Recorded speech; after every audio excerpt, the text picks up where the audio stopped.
Welcome to the Westminster North video focus. I'm Mark Blackburn. I'm a Liberal Democrat parliamentary candidate here, and today we're looking at some of the local issues that are affecting people in the constituency.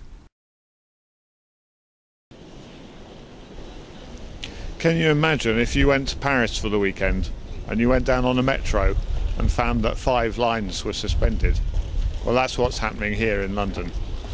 Behind me in Bayswater, there's a total of 5 underground lines which are either totally closed or partially closed today, and that's why there's a throng of tourists wondering what the hell they're going to do. I'd like to talk particularly for a moment about the Jubilee line. The Jubilee line, thanks to ongoing works and extended works by London Underground, is going to be closed for several more months at weekends. This is causing havoc for people who live and work in Westminster North. Every weekend they're having to rely on replacement buses to get in and out of the West End. It's just not acceptable, and Transport for London have got to do something to finish this work quickly.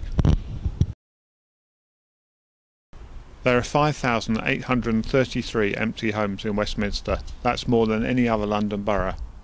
5 years ago, Liberal Democrats forced through an amendment to the government's Housing Act, which enables local authorities to take up empty properties.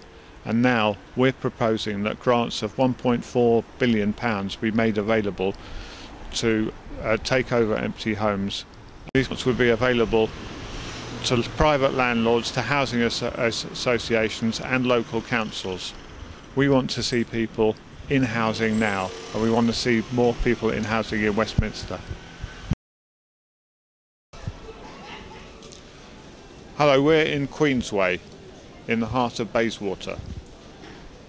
Queensway has a record number of parking tickets issued in London. There have been 12,464 parking tickets issued here, raising Westminster Council a total of £1.5 million.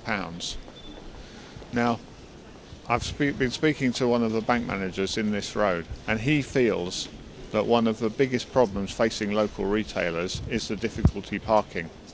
But if that wasn't enough for local retailers, just look at what's happening behind me. You can see extensive waterworks. Thames Water have dug up this road, and they are now embarking on some lengthy works which are going to cause significant problems for local retailers. How would you like it if you had a shop here and you had this right outside your door?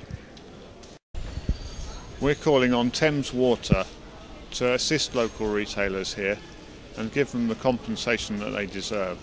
We're calling on the council to be sensible about the rates that the retailers owe here. It's a very difficult time for retailers anyway, and here in Queensway retailers are struggling specifically because of the new Westfield shopping centre, which is taking business away from them.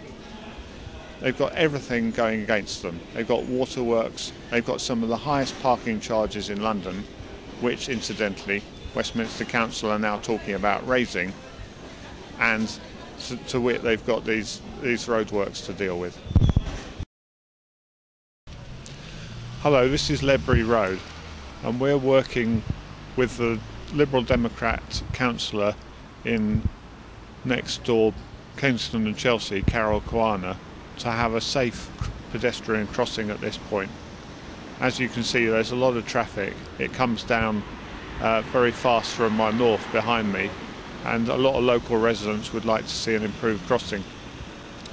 Liberal Democrats in Westminster are also keen to have a 20-mile-an-hour speed limit here and in certain key places in the rest of the borough. We don't want the Labour one-size-fits-all approach whereby they'd have the whole of this part of Westminster as a 20-mile-an-hour zone. Let's face it, if you went much slower you wouldn't be getting anywhere at all. But what we do think is important is that local residents should be able to choose the streets where they have a 20-mile-an-hour limit. So if that interests you, please back our 20 is Plenty campaign.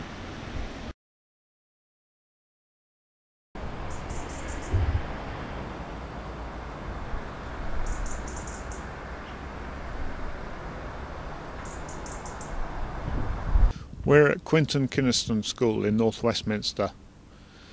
This whole area, the whole school, is going to be redeveloped. and it's known by Westminster Council as the Marlborough Hill development. Liberal Democrats by and large are in favour of this development. We think this is a valuable local resource and that the community should benefit from this. However, there hasn't been enough consultation with local people, and they are rightly concerned that some of the problems that they find with pupils coming out at the end of the day will actually be exacerbated and will take place late into the evening.